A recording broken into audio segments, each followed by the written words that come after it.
시작하기 상해를 기다리겠습니다. 반갑습니다.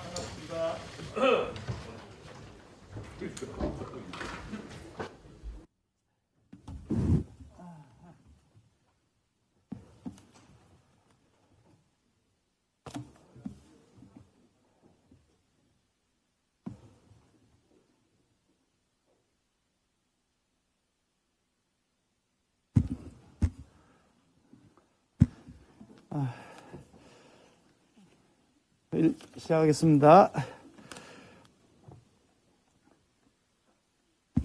KBS가 수신료를 인상하겠다고 주장하는 탓에 가뜩이나 코로나와 무더위로 힘든 국민들의 불쾌지수가 더 높아지고 있습니다.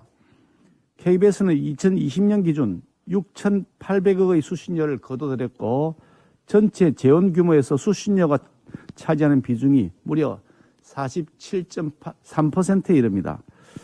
KBS가 아무리 정치적 편향성과 불공정성으로 얼룩져 국민들이 외면을 당해도 세금처럼 따박따박 돈이 입금된 결과는 방만, 비효율, 부실 경영으로 나타났습니다. KBS는 2018년에 585억 원, 2019년에 759억 원의 영업 적자를 냈습니다. 향후 5년간 누적 적자는 3,679억으로 예상된다고 합니다. 정상적인 기관이라면 이런 적자 상황에서 당연히 지출 구조조정 노력을 했겠지만 KBS는 적자에 아랑곳 없이 억대 연봉 잔치를 계속했습니다. 2019년 기준에서 전체 직원의 평균 연봉이 9,700만 원이라고 하며 1억 원이 넘는 직원이 46.4%에 이른다고 합니다. 그중 1,500명가량은 단순 업무를 하거나 무보직 상태라고 하니 정말 신도 부러워할 직장이 아닐 수 없습니다. 적자라면서도 대표적인 폴리테이너 김재동 씨에게 1회당 350만 원, 연 7억 원의 출연료를 퍼주기도 했습니다. 더욱 심각한 문제는 사실상 세금과 같은 국민 수신료를 강제 징수하여 가고 있으면서도 그 방송 내용은 국민우롱 편파방송 투성이라는 데 있습니다. 작년 7월 채널A 기자와 한동훈 검사장을 엮기 위해 녹취록이 없는 내용을 마치 사실인 양 허위 보도한 검언 유착 사건으로 국민적 지탄을 받은 적도 있습니다. 금년 4월 7일 재보궐선거 당시 생태탕 페라가모 괴담을 부추기면서 여당의 실질적 선거운동원 역할도 했습니다. 객관성, 공정성, 정확성을 잃은 메인뉴스 시청률은 2014년 17.2%에서 2019년 11.2%로 급감했다는 통계도 있습니다. 문재인 대통령 생일에 방송되었던 열린음악회 음악 프로그램에서 마지막 곡으로 Song to the Moon을 선정한 것은 또 어떤 일입니까? 아무리 문비어천가를 부르고 싶다고 하더라도 공영방송이 이렇게까지 했어야 되겠습니까? 국민의 동의 없는 수신료 인상 우리 국민의힘은 끝까지 막아낼 것입니다. 필요하다면 수신료 거부운동도 불사할 것입니다. 문재인 대통령은 어제 코로나19 대응 수도권 특별 방역 점검회의에서 짧고 굵게 끝낼 수만 있다면 일상의 복귀를 앞당기고 경제적 피해를 최소화할 수 있는 지름길이 될 것이라고 말했습니다. 이미 코로나와 1년 7개월의 지난한 싸움을 이어가고 있는 국민에게 짧고 굵게라고 하는 수사는 허황되게 들리는 것에서 더 나아가 무섭게까지 들리기도 합니다. 지금까지 문 대통령의 발언과 정반대로 코로나 대유행이 찾아왔기 때문입니다. 더구나 문 대통령은 방역 실패의 실무 책임자인 이진석 국정상황실장, 기모란 방역기획관을 여전히 애지중지 감싸고 있습니다. 과학적이고 전문적 방역을 해도 코로나 기세를 잡기 힘든 마당에 지금까지처럼 자신들의 필요에 따라 선택적인 정치 방역을 계속하겠다는 의도로 보입니다. 이 정권은 전문가 말, 야당 말, 국민 말씀을 전혀 듣지 않습니다. 코로나 초기 전문가들은 해외 유입을 막아야 한다고 목소리를 높였지만 관계 당국은 한국인이 코로나를 가져왔다, 겨울에는 모기가 없다, 이상한 이런 궤변으로 일관했습니다. 지난해 야당은 백신을 조기 확보해야 된다고 촉구했지만 정부는 뒷짐만 지고 있었습니다. 델타 변이 바이러스가 무섭게 퍼지고 있지만 우리나라는 백신 보리고개 상황입니다. 문 대통령은 2천만 명분의 모더나 백신을 확보했다고 대대적으로 홍보했지만 황당하게도 모더나 백신 예약은 14시간 만에 물량이 없어 중단되었습니다. 올해 초 야당과 전문가들은 전문성은커녕 정치 편향성만 부각되는 기모란 방역기획관 내정을 처리하라고 했지만 문 대통령은 끝내 임명을 강행했습니다. 지금까지 조금만 더 하면서 국민들에게 참고 또 참으라고만 요구해 왔습니다. 짧고 굵게 코로나를 극복하고 싶은 것이 정말 진심이라면 이제라도 야당과 전문가의 조언에 귀를 기울여 주시기를 바랍니다. 방역 실패의 실무 총책임자인 이진석, 김호란 두 사람에 대한 즉각적인 경질로 코로나 극복 의지를 국민에게 확인시켜 주십시오. 힘을 모아야 할 때 힘을 엉뚱한 데 쓰고 있는 실무 책임자들을 경질하지 않고 국민들에게만 희생을 강요하는 대통령은 더 이상 국민 신뢰를 받을 수 없습니다. 정치 방역이 아닌 과학 방역에 나서 주시기를 진심으로 축원합니다.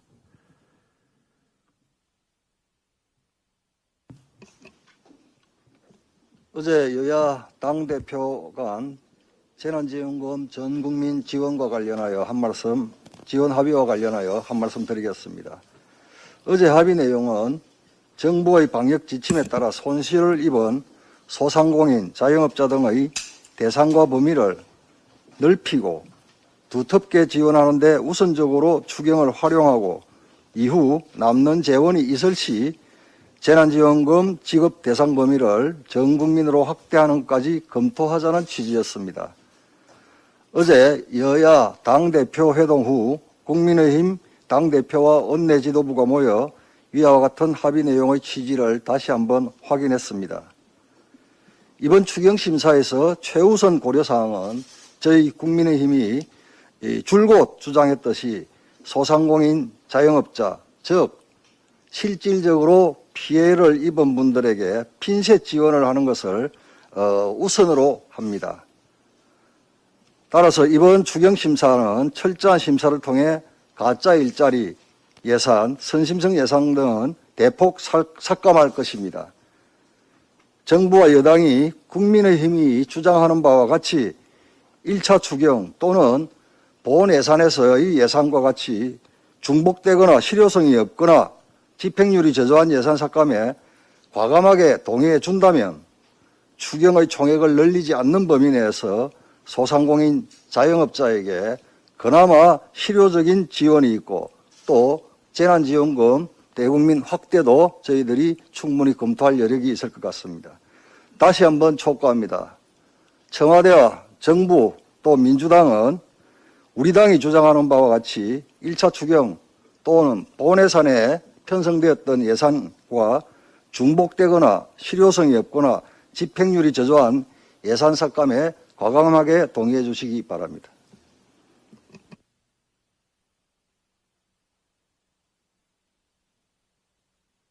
빨리 말씀할 분 오시면 비공개로 전환할까요?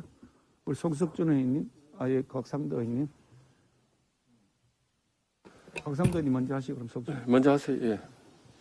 저쪽에 송석준 의원님 예. 먼저 하시죠. 네, 그럼 곽상도 의원님 먼저 하시죠. 먼저 할까요? 예. 예, 곽상도 의원입니다. 그 범죄자, 무능력자들만 골라 뽑아서 청와대 비서진을 구성한 결과 이 각자 재판받거나 수사받으러 다니며 자기 살 길 찾느라 국정을 챙길 여력이 없고 자칭 세계적인 예술가인 대통령 아들 문준용 홍보에 여념이 없습니다. 코로나 대책을 갑작스럽게 변경해서 4단계로 격상해 정부 청와대는 한 치 앞도 내다보지 못하는 무능한 집단임을 천명했고 민노총 집회와 8.15 집회에 대한 차별 단속으로 내 편만 챙기는 집단인 것도 보여주었습니다.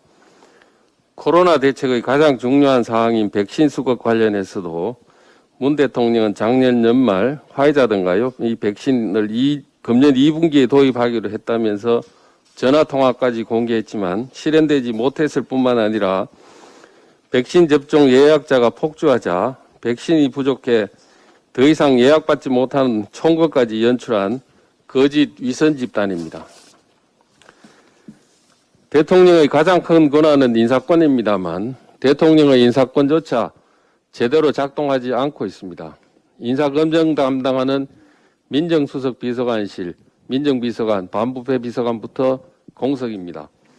아시다시피 해양수산부 장관은 지난 5월 30일 후보자가 자진 사퇴해서 후임 인선이 현재까지 미정인 상태고 금융감독원장은 임기 만료로 이임식까지 5월 7일 했습니다만 아직 후임을 발표하지 못하고 있습니다.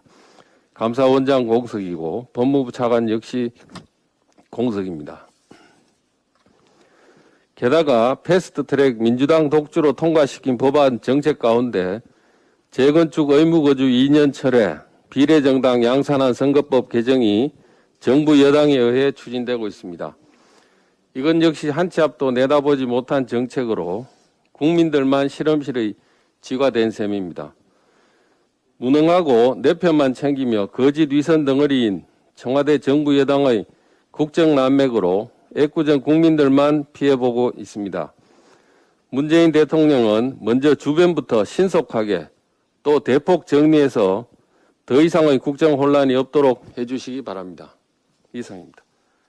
공지사항을 잠시 말씀드리겠습니다. 우리 경남 의원들이 며칠 전에 그 회의를 했었는데요. 점심 무렵이었나 회의를 했었는데 참석한 그 자리에 참석한 분 중에 기자가 아마 확진자인 것으로 나중에 확인되었습니다. 그래서 경남 의원들의 경우 어저께 각자 이게 자율적 격리 상태에서 검사를 받았는데 일부 의원은 그 음성으로 판정이 났습니다만 정점식 의원이 확진 양성 판정을 받았다는 보고가 아침에 들어왔습니다. 그래서 이 점 관련해서 우리 의원들께서 우리 정점식 의원님과의 접촉 과정이나 이런 것들을 한번 보셔서 좀 자율적, 선제적 방역 조치를 좀 취해 주시는 것이 좋을 것 같다. 지금 추가로 아직 검사 결과가 경남 의원들의 경우 다 나온 것이 아니라 일부가 덜 나온 상태이기 때문에 그게 무슨 열이었나? 월요일이었나? 지난번에 우리 그 법안 때문에 그 맞아요. 그날이 행정점 며칠이었죠? 지난주 목요일인가? 목요일이었나요? 지난주 목요일 날 아마 우리가 11시면 했는 거라고 기억하거든요.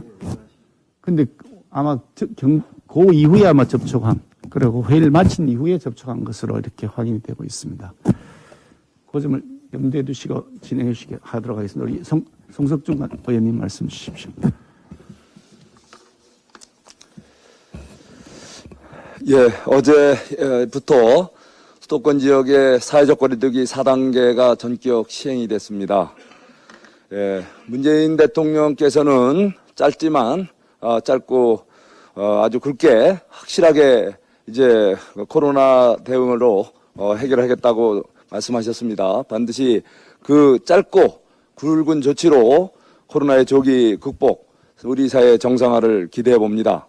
하지만 걱정이 됩니다. 지난해 5월 6일 첫 사회적 거리두기를 시행한 이래 하나하나 연장 조치까지 따져보니까 28차례에 걸친 사회적 거리두기를 시행해 왔습니다. 좀 더 연장을 빼고 주로 강화하거나 또는 좀 단계를 낮추거나 했던 그걸 따져보니까 17차 이런 대책이 있었습니다. 이러한 반복적이고 계속되는 사회적 거리두기 대책을 통해서 지금쯤은 이제 K-방역이 완성이 돼서 세계의 가장 모범이 되는 과학 방역이 모델이 제시됐어야 합니다. 근데 이게 뭡니까? 예? 지금 1년 반이 지나고 그렇게 극찬을 받던 대한민국 K-방역 어디로 갔습니까? 그 K-방역에 한계가 있다고 하면 소위 게임 체인저로서 백신 확보, 백신 보급에 좀 더 집중을 했어야 되지 않겠습니까? 그런데 지금 저도 어제 대상에 대해서 이거 신청을 하려고 그랬더니 기다리라 하더니 나중엔 이제 끝이랍니다. 언제까지 기다려야 될지 모르겠어요. 예?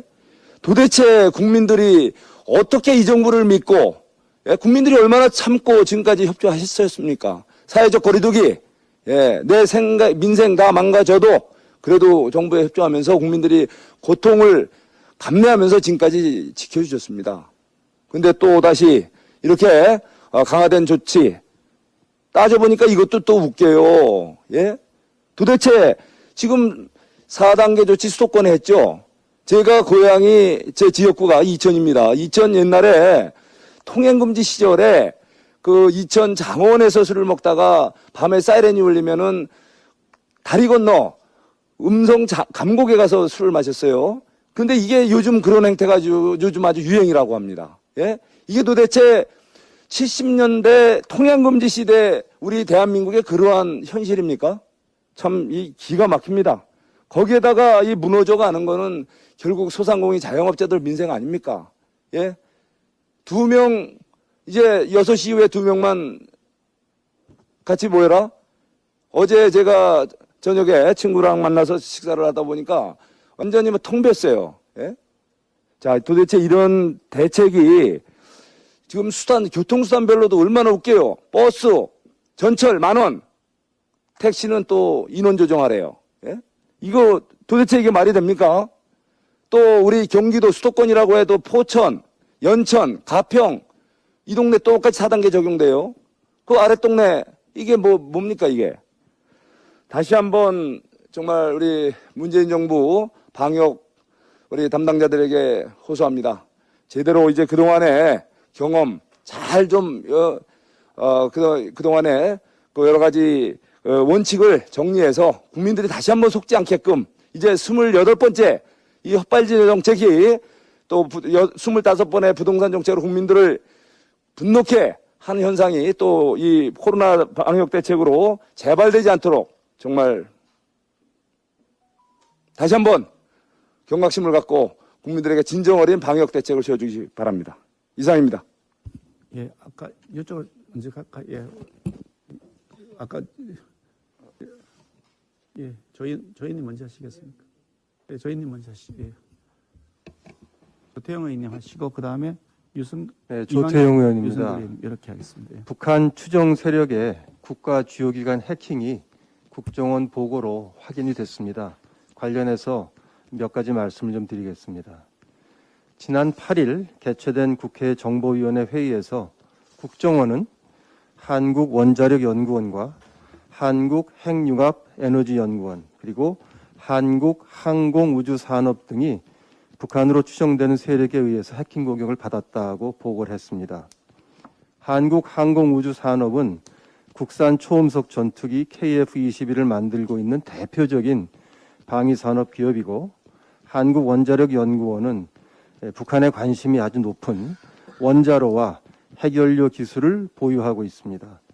국정원에 따르면 원자력연구원은 6월 1일 해킹 피해 신고를 했고 무려 12일 동안 해킹 공격에 무방비로 노출이 되었다고 합니다. 이렇듯 사이버 테러 비상사태에 준하는 상황으로 우리 안보에 심각한 위협이 자행되고 있지만 국정원은 조사 착수 한 달이 넘도록 여전히 조사 중이라는 말만 되풀이하고 있습니다. 국정원에서는 핵심 자료는 유출되지 않았다고 하지만 실제로는 어떤 기술이 탈취되었는지 아직 파악이 안 되고 있습니다. 국민의 불안은 가중되고 있는데 대책은 고사하고 정확한 피해 규모조차 알 수가 없다고 하니 정말 어이가 없습니다. 더구나 정부의 핵심 기관과 대표적인 방산업체 5곳이 해킹을 당하는 초유의 사태가 벌어졌는데도 국가 사이버 위기 경보는 여전히 정상 상태에 머물러 있습니다. 국정원이 해야 할 일은 안 하고 하지 말아야 할 일에만 관심을 보이고 있으니 국가 안보에 큰 구멍이 뚫린 것입니다. 조속히 조사를 완료하고 철저한 재발 방지 대책을 강구할 것을 다시 한번 강력히 촉구합니다. 관련해서 국민의힘에서는 내일 외교안보 특위와 조만간 발족 예정인 사이버 테러 위기 대응 TF가 한국원자력연구원을 방문해서 해킹 실태를 보고받고 대응 방안에 관해 논의를 할 예정입니다. 외교안보 특위 위원들을 비롯해서 우리 당의 사이버 과학기술 전문가 의원들이 함께 대한민국의 사이버 안보를 바로 세우기 위해 최선을 다하겠습니다. 이상입니다. 그다음 우리 이만희 의원님, 그다음 유성걸 의원님 말씀. 예, 농해수위 간사 이만희 의원입니다. 문재인 정권의 농업 분야 무시가 이번 추경에서도 여지없이 드러나고 있습니다. 농업 분야 추경 편성 내용을 살펴보면은 백신 조기 확보를 사실 촉구하면서 백신 확보에 총력을 다하고 있는 외국 사례에 대해서 탈의에 대한 야당 의원의 질의에 대해서 그건 그 나라 가서 물어보라고 답했던 이 정부, 오만하고 무능한 정부의 어떤 백신 확보 실패, 그리고 원칙 없는 방역 지침 완화 등으로 코로나19의 4차 대유행으로 인해서 사실상 6시 통금 등 국민의 일상이 멈춰져 버린 이 상황에서 생뚱맞게도 농수산물의 소비 진작을 위한 소비 쿠폰 예산 1,100억을 달랑 편성해서 국회에 제출했습니다. 33조 원에 달하는 슈퍼 추경을 감안한다면 0.3%에 불과합니다. 심지어는 우리 농업의 경쟁력 강화, 농업인의 후생복지 사업 등에 필요한 재원을 조달하기 위한 목적세인 농어촌 특별세가 정권 거래 등의 이 활성화로 최근 올해 9,200억 정도의 초과 세수가 예상이 되자 여기 소비 쿠폰에 사용되는 1,100억을 제외한 나머지 8,100억 몽땅 다른 분야의 지원 예산으로 사용하고자 하는 것입니다. 지금 농촌 현장의 어려움은 참으로 힘듭니다. 어느 때보다도 불순한 기후 등으로 인한 과수화상병 등 각종 병충해의 창궐, 코로나로 인한 외국인 근로자 입국이 막힌 상태에서 작년 8만 원에서 올해 15만 원까지 거의 2배 가까이 폭등한 인건비, 그마저도 인력 확보가 어려운 현실입니다. 또 담보력이 약한 영세 농업인들의 영농자금 등의 조달을 지원해온 농림수산업자 신용보증기금, 농신보라고 그러는데요. 보증 여력의 위축 등으로 현장 농업인의 짐을 들어줄 시급한 과제가 사실 한두 개가 아닙니다. 이번 추경에서 이와 관련된 정부의 진지한 고민은 전혀 찾아볼 수 없었습니다. 참으로 개탄스럽다는 말씀을 드리겠습니다. 작년부터 이어진 코로나 팬데믹 속에서 가장 어떻게 보면 타격을 입은 곳은 사회 경제적 구조가 취약한 우리 농어촌이라고 할 수 있습니다.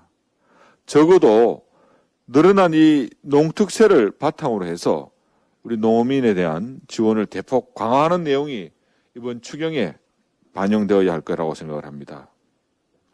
소상공인 등에 대한 많은 피해에 대한 많은 목소리들가 언론 나오고 있습니다. 하지만 정부로부터 또 많은 사람의 관심으로부터 철저히 외면받는 우리 농업인에 대한 보호를 우리 국민의힘에서 앞장서서 지켜나가겠다는 말씀을 드리면서 이번 추경에서도 우리 농업인에 대한 직접적 지원을 할 수 있도록 정부에 강력하게 촉구해 나가겠습니다. 이상입니다. 예, 어제부터 수도권 지역에 거리두기 4단계가 시행되고 있습니다. 7월부터는 영업 제한이 풀릴 것으로 기대에 부풀었던 자영업자들, 가게문 닫는 것이나 다름없는 청천벽력 같은 방역 조치에 그야말로 지금 망연자실하고 있습니다.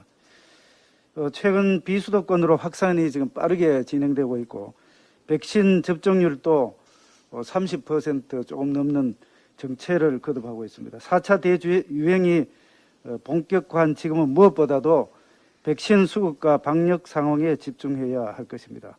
그리고 4차 대유행의 전국적인 확산과 장기화로 자영업 붕괴라는 최악의 상황부터 막아야 할 것입니다. 가게문 닫고 난 뒤에 지원하는 게 무슨 의미가 있겠습니까? 그래서 거리두기 강화 조치로 벼랑 끝에 선 자영업자 소상공인들 그리고 피해 집중 계층에 대해서 더 신속하게 더 많은 지원 그리고 더 두터운 지원을 해야 된다는 말씀을 분명히 드립니다. 지금 문재인 정부 코로나19 방역 이제까지 보면은 사실상 실패했다고밖에 평가할 수 없습니다. 제4차 대유행까지 자초한 문재인 정부가 짧고 굵게 상황을 끝내겠다며 내놓은 방역 지침 정말 허술하기 짝이 없습니다.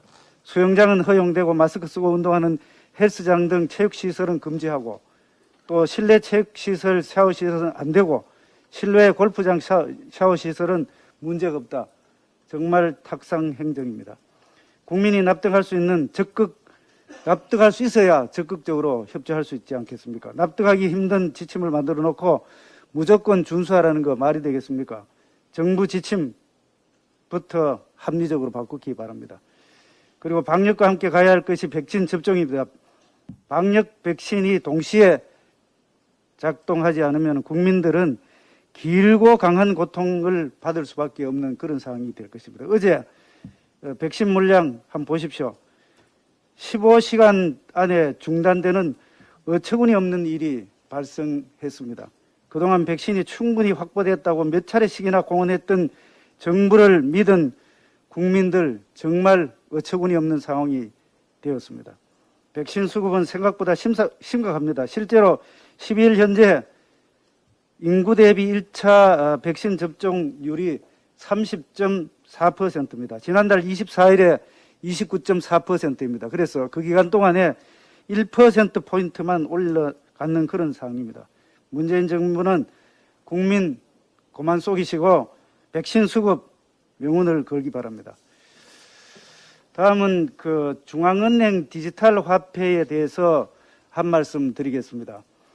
중앙은행이 교환 가치를 보증함으로써 비트코인 등 많은 문제를 낳고 있는 가상자산의 위험을 해소하고 종이 없는 화폐 유통을 가능하게 하는 중앙은행 디지털 화폐, 말하여 CBDC라고 합니다.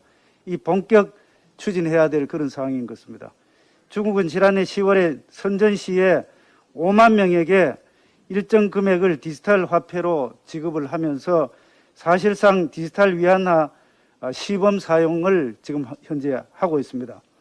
올해 들어 6개 나라 국유은행에서 디지털 위안화 지갑을 사실상 출시를 했고 금년 6월 개통된 수저우시 지하철 5호선에 디지털 위안화 앱으로 승차권 구매가 가능하도록 그렇게 되어 있습니다. 점차 확산될 전망입니다. 스웨덴, 영국, 러시아 등도 CBDC 발행 계획을 공식화하고 있습니다. 우리나라도 한국은행에서 중앙은행 디지털 화폐 모의시험 연구 용역을 지금 하고 있는데 3개사가 입찰을 했다고 합니다. 우리 중앙은행 디지털 화폐 CBDC 도입에 대한 글로벌 대처에 대한 연구도 지금 현재 진행되고 있습니다. 국제 결제은행 BIS에서 CBDC의 국가 간 상호 운용성 확보를 위해서 글로벌 차원의 협력이 필요하다는 보고서를 발행을 했습니다. 이러한 중앙은행 디지털 화폐 도입은 디지털 플랫폼, 빅데이터, 인공지능으로 요약되는 4차 산업혁명 시대를 더욱 가속화시킬 것입니다. 그리고 CBDC 운영을 통해서 축적되는 시스템과 지식은 국가의 엄청난 자산이 될 것입니다. 정부도 CBDC의 도입에 대한 구체적인 계획을 수립하고 필요한 제도의 정비, 시장에 미칠 영향 등을 아주 철저하게 연구하고 준비하시기 바랍니다. 이상입니다. 예, 우리 조명희 의원님. 예. 보건복지위원회 소속 조명희 의원입니다. 앞에서 여러 의원님들께서 정부의 코로나 대응과 관련해서 여러 말씀이 계셨지만 추가해서 말씀을 더 드리겠습니다. 4차 대유행의 백신 부족까지 설상가상 총체적 난국입니다. 어제 12일 0시부터 시작됐던 50대 국민 대상 백신 접종 사전 예약이 15시간 만에 중단되는 황당한 일이 벌어졌습니다. 55세부터 59세 352만 명에게 사전 예약을 하라고 대국민 홍보를 하더니 당초 확보한 백신은 4분의 1에 그치는 80만 명뿐이었습니다. 앞으로 확보할 예정인 백신 185만 명분까지 예약자가 몰리자 정부가 시스템을 셧다운해버린 겁니다. 지금까지 도입 확정된 물량이 1억 9,300만 회분이라고 홍보하더니 어제까지 10.72% 수준인 2,070만 회분만을 실제로 도입했을 뿐이고 3, 4분기 도입 일정도 제대로 제출도 못합니다. 보건복지부는 백신이 당장 이번 달에 얼마나 들어올지 실무자도 모른다고 답합니다. 주목구구 백신 행정이 만든 너무나 가슴 아픈 총극입니다. 자정과 새벽부터 예약 시스템을 두드리고 또 백신을 예약조차 못한 국민들은 허탈함을 넘어 불안감과 분노를 토로합니다. 더 황당한 것은 백신이 다 떨어져 예약 중단 속보가 뜨던 시간에 문재인 대통령은 특별 방역 점검회의 모두 발언에서 백신 접종도 더욱 속도를 내겠다. 정부는 도입되는 백신 물량을 최대한 활용해 접종 시기를 앞당기겠다고 했습니다.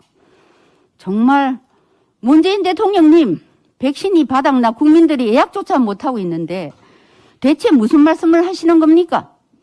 우리 국민들과 같은 시공간에 살고 있기는 한 겁니까? 4차 대유행 상황에서 대통령의 말과 현실이 이렇게 달라서 국민들이 뭘 믿고 이 국면을 견뎌내겠습니까? 문재인 대통령과 정부에 강력히 촉구합니다. 먼저 부족한 백신을 하루빨리 확보해서 국민들의 불안감과 불신을 해소해 주십시오. 그리고 백신 예약 중단 상황을 긴급히 해결하고 근본적인 대책을 진정으로 마련해 주시기 바랍니다. 이상입니다. 예, 공개 발언하실 분이 더 없으면 비공개로 전환하겠습니다.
네, 존경하는 국민 여러분, 국민의힘 강남을 국회의원 박진입니다.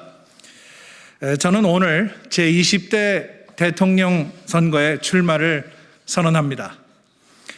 국민이 자유롭고 행복한 나라, 미래 세대가 꿈을 위해 도전을 할 수 있는 나라, 선진국 반열에 오른 국가의 품격에 맞는 글로벌 외교와 정치를 펼치는 나라, 이런 나라를 만들고자 합니다. 무너진 공정과 정의를 다시 일으켜 세우고 훼손된 자유민주주의를 회복해서 대한민국의 정체성을 바로잡고 자유시장 경제와 자유민주 통일을 이룰 수 있는 진정한 자유선진국가로 가는 대장정을 오늘 시작합니다. 최근 UN 무역개발회의는 한국의 지위를 기존의 개발도상국에서 선진국으로 변경했습니다. UN 무역개발회의가 생긴 1964년 이래로 최초의 일입니다. 대한민국은 이미 1인당 국민소득 3만 불 이상, 그리고 인구 5천만 이상 국가들이 모인 3050 클럽에 7번째로 가입한 나라가 되었습니다. 경제 규모로는 사실상 G7이나 세계 8강으로 도약할 수 있는 나라입니다. 식민지의 억압과 전쟁의 폐허를 딛고 일어나서 이러한 기적이 만들어진 것은 국민들의 불굴의 도전 정신과 희생 정신이 있었기 때문입니다. 이제 21세기 글로벌 시대에 우리는 분열과 갈등을 멈추고 국민이 하나 되어 대한민국의 희망찬 미래를 열어가야 합니다. 그런데 우리 정치 현실은 어떻습니까? 지난 문재인 정부 4년 동안 국민들의 정치 불신은 커지기만 했습니다. 국민 대통합이 아닌 국민 대분열이 일어났습니다. 문재인 정부는 국민을 갈라놓고 오히려 정치를 후퇴시켰습니다. 미래로 나아가야 할 우리 정치는 우물안 개구리로 전락했습니다. 정치 보복, 적폐청산, 지역주의, 파벌싸움이라는 후진성을 아직도 면치 못하고 있습니다. 문재인 정부는 촛불혁명이라는 국민의 기대를 저버렸습니다. 문재인 정부를 기대하고 지지하던 힘없는 서민들, 사회적 약자, 그리고 젊은 청년들에게 실망과 좌절감만을 안겨주었습니다. 자신만이 정의롭고 옳다고 우기던 586 운동권 세력은 설익은 정치 실험으로 위선적인 자가 당착으로 인해서 실패로 끝났습니다. 경제도 포퓰리즘으로 실패했습니다. 국민들은 무분별한 세금 폭탄과 징벌적 규제로 고통을 받고 있습니다. 부동산 정책 실패로 국민의 거주의 자유가 박탈당했습니다. 집을 가진 국민을 투기꾼 또 범죄인처럼 취급하더니 정작 토지와 주택을 담당하는 공공기관은 비리의 온상이 되었습니다. 문재인 정부가 펼친 반시장적 부동산 정책, 실패한 누더기식 부동산 정책을 이제 바로 잡아야 합니다. 문재인 정부가 깊은 고민 없이 무모하게 밀어붙였던 소득 주도 성장은 오히려 우리 사회의 일자리를 늘리기는커녕 사라지게 했습니다. 탈원전으로 전기도 자유롭게 쓰지 못하는 나라가 됐습니다. 앞으로 전기차도 값싸게 이용할 수 없을 것입니다. 급격한 최저임금 인상과 사업체의 특성을 고려하지 않은 주 52시간 근로제는 소상공인과 중소기업의 숨통을 조이고 있습니다. 잘못된 정책이 이대로 계속된다면 우리 경제는 회복 불능의 상태가 될 것입니다. 문재인 정부는 외교에서도 낙제했습니다. 글로벌 차원의 미중 간 치열한 기술 패권 경쟁이 벌어지고 있는데 대한민국은 중국의 눈치를 보며 방향 감각을 상실한 채 표류하고 있습니다. 동맹인 미국에게는 불신감을 심어주고 중국에게는 대접받기는커녕 업신여김당하고 이웃나라 일본과는 아예 척을 지고 있고 북한에 대해서는 굴종적인 저자세로 일관하고 있습니다. 그러는 사이에 국익은 상실되고 국격은 추락했습니다. 대한민국이 이렇게 고립되고 소외된 적이 있습니까? 이런 와중에 코로나 팬데믹이라는 어둡고 긴 터널의 끝이 보이지 않습니다. 4차 대유행이라는 새로운 위기가 다가오고 있었지만 정부의 백신 공급 능력은 바닥을 드러냈습니다. 백신 외교에 실패해서 백신 대란이 일어나고 있습니다. 정부가 미국, 이스라엘 등 집단 면역을 빨리 성취한 국가들과 선제적인 백신 스와프를 하자는 야당의 목소리에 조금만 일찍 귀를 기울였다면 이러한 백신 참사는 없었을 것입니다. 정부는 지금 속수무책으로 국민의 고통과 희생만을 강요하고 있습니다. 최근 창궐한 델타 변이 바이러스는 겨우 다시 찾기 시작한 국민들의 평화로운 삶을 무너뜨리고 있습니다. 국민들은 이제 지칠 대로 지쳤습니다. 정권 교체가 답입니다. 국민 여러분, 이번 20대 대통령 선거에서는 내치는 물론 외치에 있어서도 국가의 미래를 책임질 수 있는 능력과 비전을 갖춘 대통령이 나와야 합니다. 그래야만 대한민국의 위기를 극복하고 새로운 희망의 시대를 열 수 있습니다.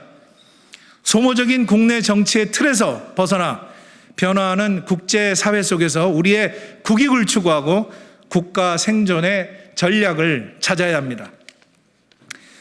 코로나 시대에 급변하는 정치, 경제, 외교, 통상, 안보 환경에 현실 감각을 가지고 대응하는 지도자, 국제 무대에서 우리의 국익을 확실하게 관철하는 지도자, 기술 패권주의 속에서 우리의 국가와 기업의 경쟁력을 높이고 글로벌 세일즈 외교를 하는 지도자가 바로 선진국형 대통령입니다.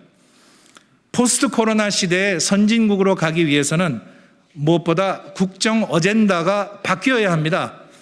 제가 대통령이 되면 정치부터 선진화하겠습니다.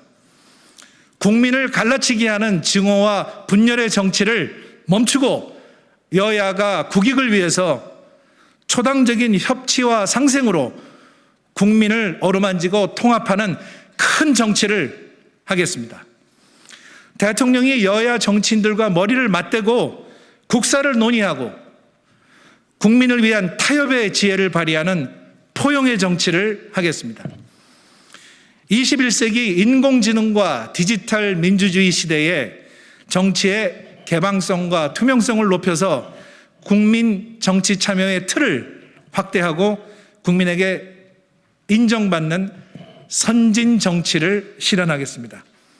경제도 선진국형 패러다임으로 바꾸겠습니다. 지속 가능한 성장과 사각지대를 없애는 생산적 복지 체계를 구축하겠습니다. 부동산은 공급과 수요의 균형, 규제 완화와 세금 감면을 통해서 시장을 안정시키겠습니다.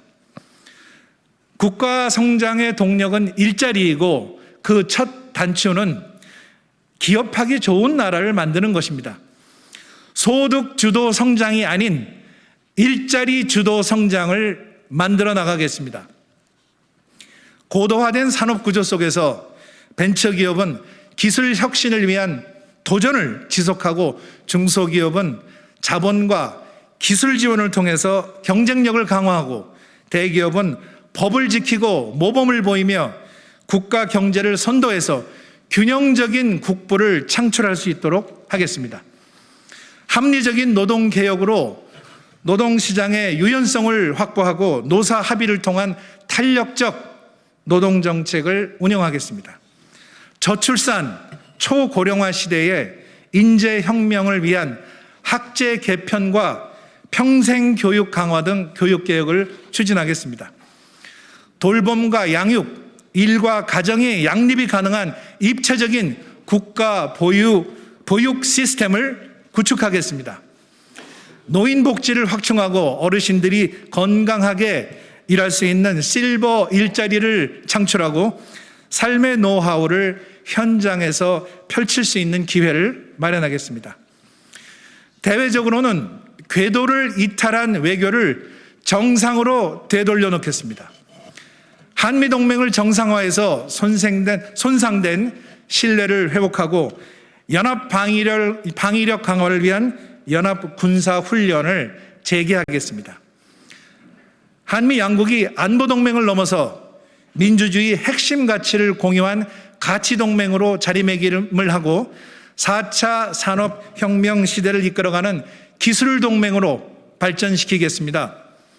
지구상에서 가장 강력한 한미 기술동맹을 만들어서 대한민국 1인당 국민소득 5만 불 시대를 앞당겨서 열겠습니다.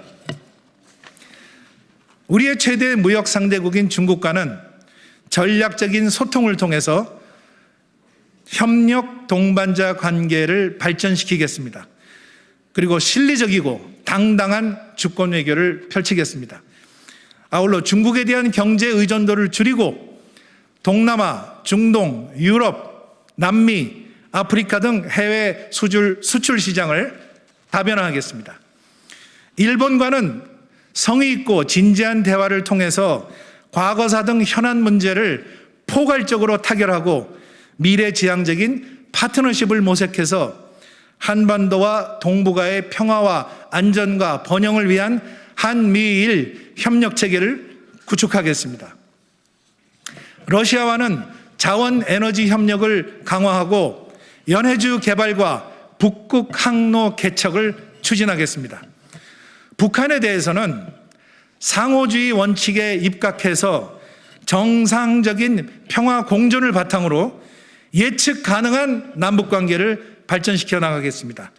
북한의 실질적인 비핵화를 위해서 유엔을 비롯한 국제사회와 협력을 강화하고 북핵 억제를 위한 미국과의 핵 공유 방안을 추진하겠습니다. 북한 정권과 주민을 구분하고 북한 인권을 개선해서 북한의 점진적인 변화를 유도하겠습니다. 그래서 북한 주민들이 스스로 자유와 인권과 평화 통일을 선택하도록 하겠습니다. 한반도를 넘어서 인도 태평양 지역의 글로벌 공급망과 안보 환경의 변화에 능동적으로 대응하겠습니다. 지역 민주주의 연합체인 쿼드에 적극 참여하고 동아시아의 RCEP 그리고 환태평양의 CPTPP 등 자유무역과 다자 통상 외교를 확대해서 해외 경제 영토를 넓히겠습니다. 기후변화 대응에도 앞장서겠습니다. 기후변화 위기는 한 국가만의 과제가 아닌 세계적인 과제입니다. 탄소 중립을 위한 ESG, 환경, 사회, 지배구조, 경영은 더 이상 선택의 문제가 아닙니다. 대한민국이 기후변화, 미세먼지, 지구온난화, 해양오염에 대응하기 위한 국제사회 협력에 구심점 역할을 하겠습니다. 국가 운영에도 ESG를 도입하겠습니다. 과학기술을 선진화하겠습니다. 한 국가의 과학기술 융성은 국민의 역량을 보여주는 저력입니다. 그리고 국가 지도자의 해안과 리더십이 뒷받침되어야 합니다. 문재인 정부의 무모하고 위험한 탈원전 정책을 폐기하겠습니다. 대한민국이 세계를 선도하는 평화적인 원자력 강국으로 도약할 수 있는 기반을 마련하겠습니다. 반도체, 전기 배터리, 클린 에너지, 바이오 헬스 등 핵심 기술 분야의 투자와 개발을 통해서 미래형 일자리를 창출하고 국가 경쟁력을 제고하겠습니다. 코로나 팬데믹 위기 극복을 위해서 백신 외교를 강화하고 국내 백신 생산을 가속화하겠습니다. 선진국으로부터 첨단 백신 기술을 도입하고 우리의 대량 생산 능력과 결합해서 한국이 아시아의 글로벌 백신 허브가 될 수 있도록 국가적인 총력을 기울이겠습니다. 우주항공기술 개발에도 박차를 가하겠습니다. 달 탐사를 위한 나사의 아르테미스 프로젝트에 적극 참여해서 인류의 새로운 프론티어 개척과 미래 먹거리 창출에 기여하겠습니다. 식량 안보를 위해서 첨단 과학기술을 활용한 스마트 농법 확대를 도입하고 고부가가치 친환경 농산물을 해외로 수출할 수 있는 활로를 열겠습니다. 한류 3.0 시대를 열겠습니다.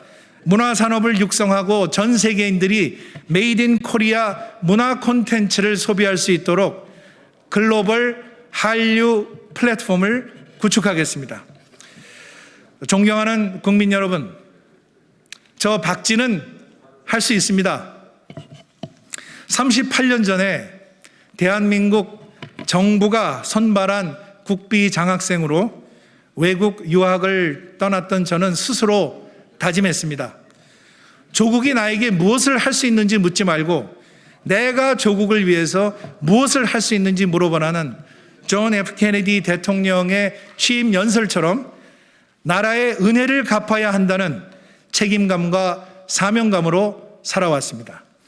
김영삼 문민정부의 청와대 비서관으로 5년간 일하면서 귀중한 국정 운영의 경험을 쌓았습니다.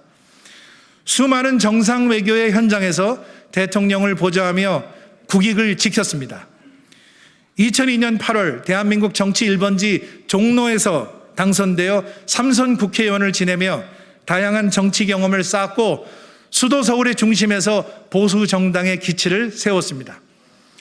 18대 국회에서는 외교통상통일위원장으로 한미 FTA를 통과시키는데 앞장섰고 글로벌 의원 외교의 중심에 서서 세계의 정치 지도자들과 교류하고 소통했습니다.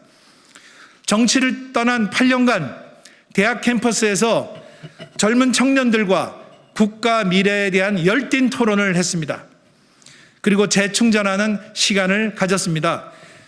정책 싱크탱크를 만들어서 미래 전략을 연구했습니다. 작년 4월 21대 총선에서 강남 을 지역에서 당선이 되어 4선 국회의원으로서 국회에 다시 입성을 했습니다. 국회에서 글로벌 외교 안보 포럼과 미래 정책 연구회를 이끌면서 대한민국의 미래를 설계했고 한미 백신 협력 의원 외교를 통해 미국의 백신 제공과 이스라엘과의 백신 스와프에 기여했습니다. 이제 대한민국을 새롭게 바꾸는데 저의 축적된 경험과 지식과 능력을 모두 쏟아붓겠습니다. 포스트 코로나 시대는 인공지능, 빅데이터, 블록체인, 양자 컴퓨팅 등 미래를 향한 가속 페달을 밟고 있습니다. 이제 눈을 한반도 밖으로 돌려서 미래의 먹거리를 찾고 치열한 글로벌 경쟁 속에서 미래 세대의 생존 방향을 제시할 수 있는 글로벌 리더십이 필요합니다. 대한민국이 저 박진에게 글로벌 역량과 지도력을 키워준 만큼 이제 저 박진이 새로운 자유선진국가 대한민국을 만들기 위한 일대 혁신에 앞장서는 대통령이 되겠습니다. 대한민국의 새로운 미래를 여는 선진국형 글로벌 대통령이 되겠습니다. 마지막으로 저는 이번에 국민의힘에서 출마한 훌륭한 대선 후보들과 함께 상생하는 경선을 펼치고 필승하는 단일화를 만드는 데 앞장서겠습니다. 내년 정권 교체를 위해서 국민의 염원을 담아 혼신의 힘을 다하겠습니다. 저 박진에게 힘을 모아 주십시오. 감사합니다.